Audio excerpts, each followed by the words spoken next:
Standing. It is 6 o'clock, so that means it is time for the November City of Beavercreek Planning Commission meeting. And I'll call it officially to order. Would you please read the roll, Ms. Melissa? Mr. Ayers? Here. Mr. Height? Here. Mr. Loftus? Here. Mr. Meyer? Here. Mr. Self? Here. Agenda, staff, anything to add or subtract for the agenda? Good to go. Just so y'all will know, we have a very short agenda tonight. We have 2 subdivisions, so hopefully this won't take a long time. I need an approval of the agenda, gentlemen. Mr. Chair, I move to approve the agenda. Mr. Chair, I second. I have a motion and a second. We'll do that by general consensus. Thank you. Minutes from September. Since we didn't have an October meeting. Any additions, corrections, changes, complaints? We're good to go. Okay, I need a motion for that.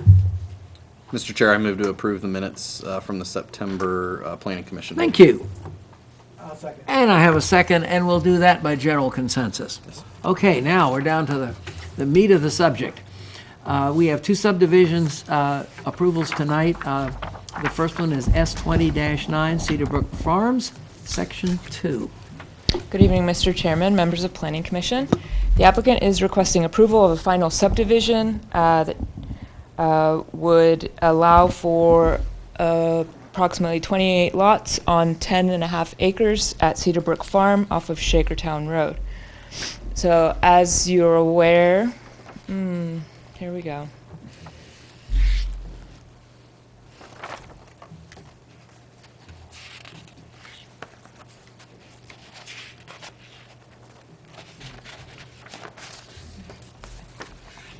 So as you're aware, CedarBrook Farm was rezoned in 2018 and the specific site plan was approved in 2019.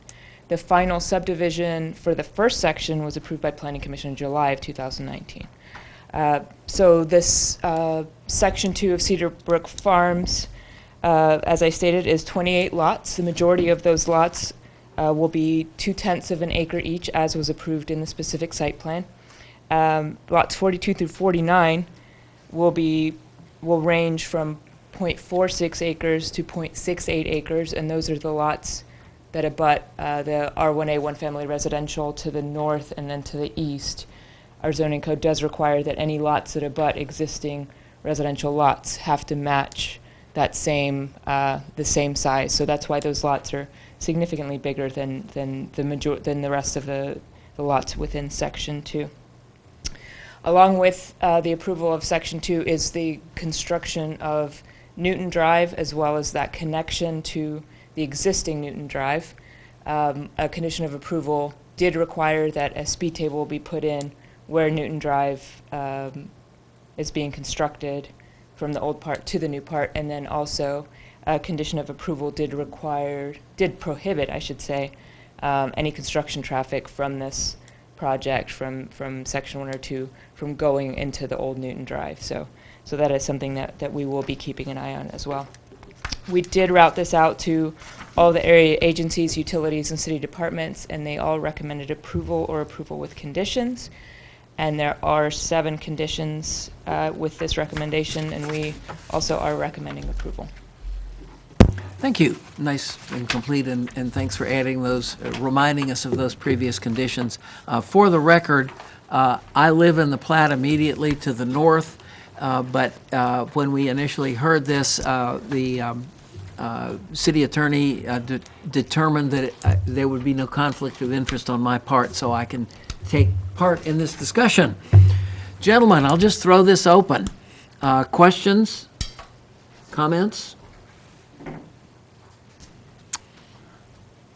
No, I do have one. Just I wish the applicant was here. Is there any way we could review their signage on the road there, because they've gotten a little excessive with? I know, because I was the jerk that limited a lot of their signage. Yeah, we can go ahead and take a look and see as Yeah, far they're as putting their up like existing the signage. little silk banners Okay, and doing no, some of the absolutely. stuff that I know they were. So. Yeah, we'll take a look at it tomorrow and get them back into compliance if they're not. Okay. I mean, sounds like from what you're saying they're not. So. Yeah, it didn't sound like that. Yeah, but absolutely.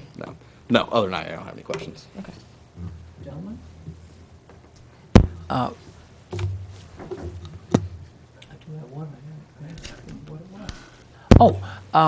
Could you explain, you said that there was, you used a term I wasn't quite familiar with, but it sounded suspiciously like a speed bump.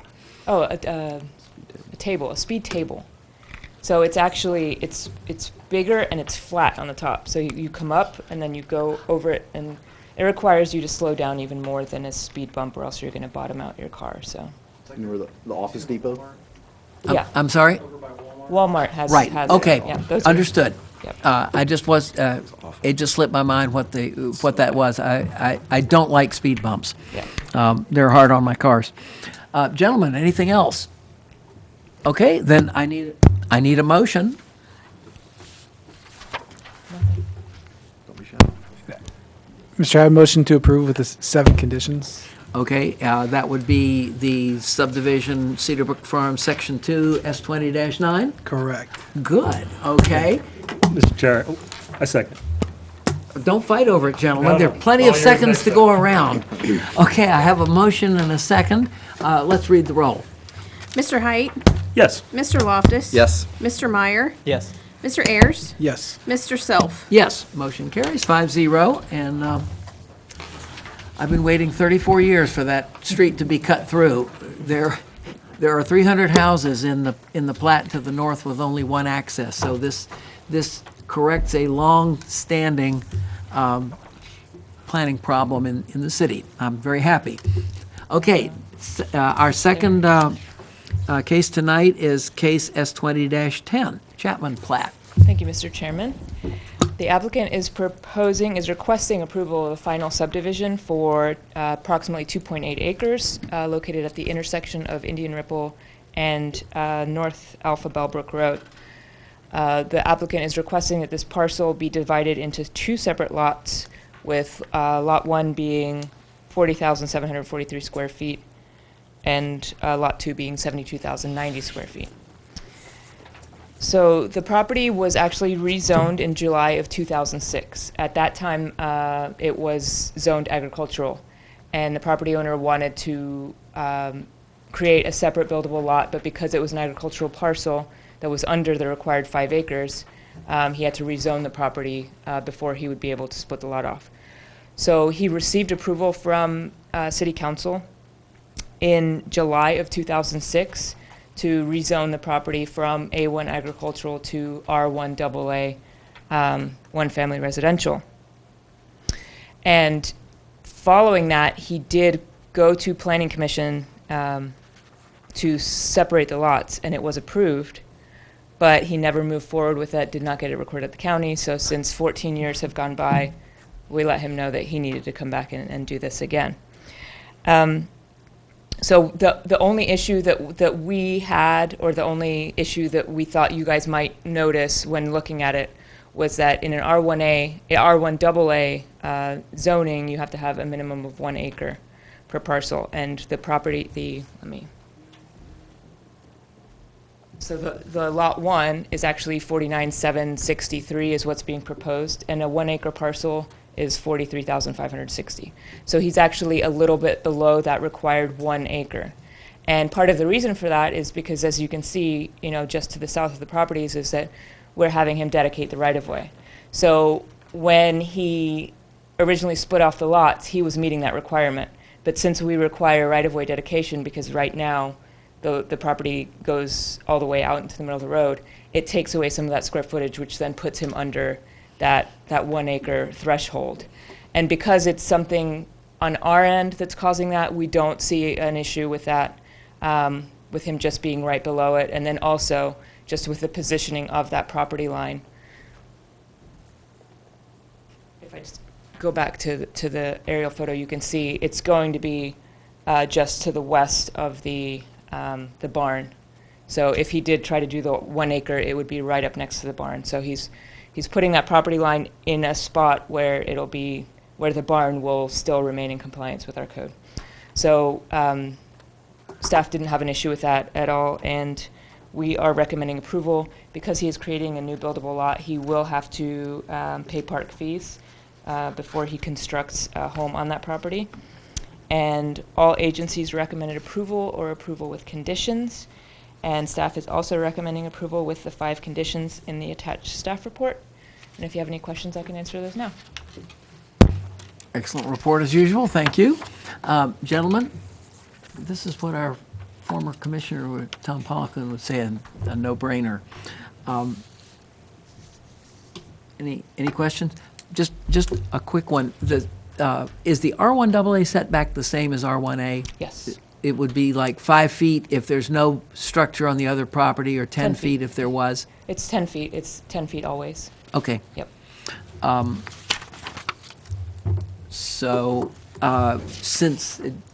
gentlemen, since we consider a, quote, half-acre lot, unquote, to be 20,000 square feet, which is what R1A is, I don't see a problem over the couple of thousand square feet, and particularly since it's a city that's taking their property, so.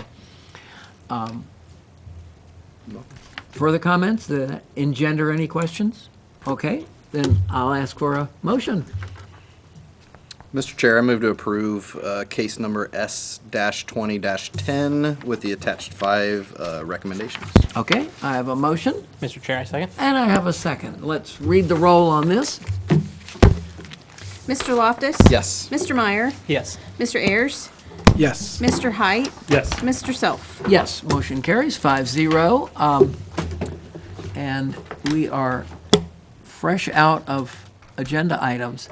I presume we do have items for the agenda in December. Yes. So there will be a December meeting. January is too early to call yet, but there will be a December meeting. I'm sorry? I'm sure, quite certain it'll be a January. Okay, good. Then, with a distinct lack of items to discuss, I'll ask for adjournment. A motion, please. Mr. Chair, I move to adjourn the November meeting of the Beavercreek Planning Commission. I have a motion, Mr. Chair, I second. and I have a second, and we are, and I think we set a new record, folks.